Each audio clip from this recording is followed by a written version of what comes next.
Hey, welcome back to the channel, and good after 2:30 p.m. Central.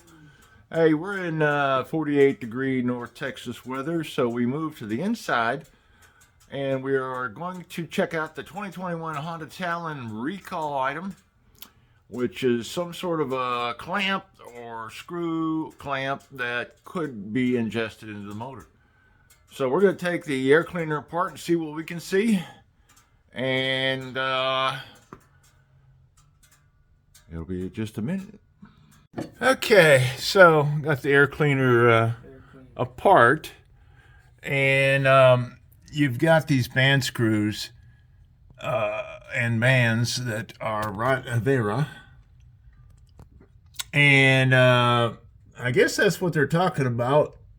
Mine took a little bit of a tightening turn, maybe quarter, but they were pretty snug. I guess if they become loose and you start hopping around and they become loose inside the air cleaner, then they could pop up high enough to get down the intake and cause catastrophic engine failure, catastrophic engine stop, and possible accident.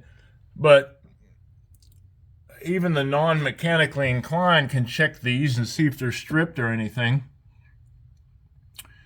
Also, you have Allen 5mm button head screws, and they hold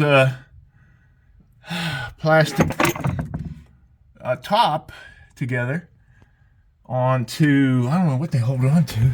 Oh yeah, there's a metal bracket. So I checked those. Those are snug. That was pretty simple. Yeah, I imagine there's some out there that could be stripped out. I mean, because I had a stripped out exhaust tailpiece screw that I showed in a prior video. But I don't really think there's a reason for me to rush to a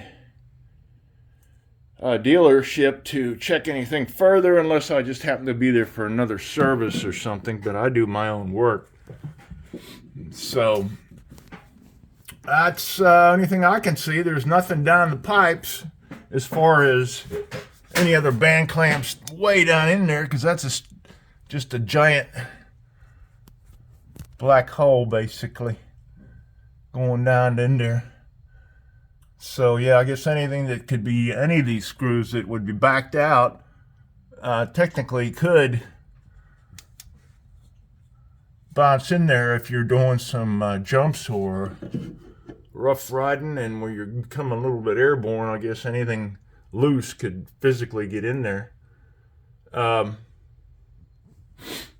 a previous video, I showed you how I ran the Snorkel to be a ram air and give me some cleaner air and get it out of the wheel well where all the dust is.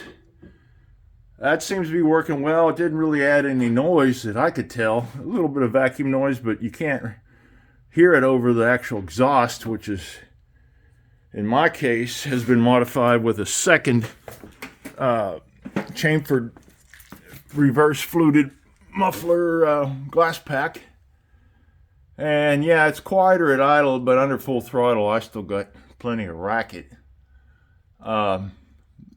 Also, there has been recommendations of a back window to keep the noise down.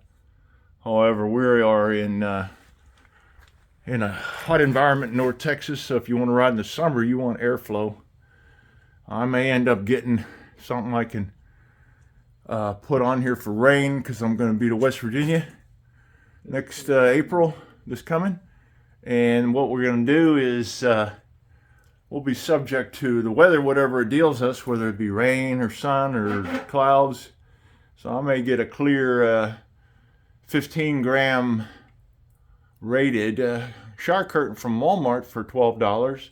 I'll get a couple of them, make sure I got enough to fit the back window and the sides, and cut it to size, either using tie wraps or just some tape, duct tape, or black electrical wide tape, which would probably leave less residue. So at any rate, that's what we got going. Probably behoove you to check your machine if you can't get to the dealership before the next ride. Make sure your stuff's tight. Check all your screws underneath. The air cleaner screws, the 5mm hexers, go all the way around, and the 5mm button hex screws that are on the two tubes there that keep everything together onto a metal bracket. So you get 4 button heads, 2 on each tube, and then you have the air cleaner, which you have looks like 8 of those. You want to check, make sure everything's snug, I guess. Can't hurt. While you're in there, you don't want something coming loose. Now I think the 3 over here will not come all the way out if they back off, but these other ones can, the other 5. So you want to just check them all. I mean, it's simple. I don't see any stripped outage situations over here, so I think we're good to go. At any rate, thanks for watching. Please feel free to make a comment. Anybody has any other ideas for these recalls and or upgrades for these machines? And more importantly, please subscribe. Give me a full credit for my effort to bring a video to you folks with haunted Talons or related interests, do-it-yourselfers. And anyway, until the next time, adios and God bless.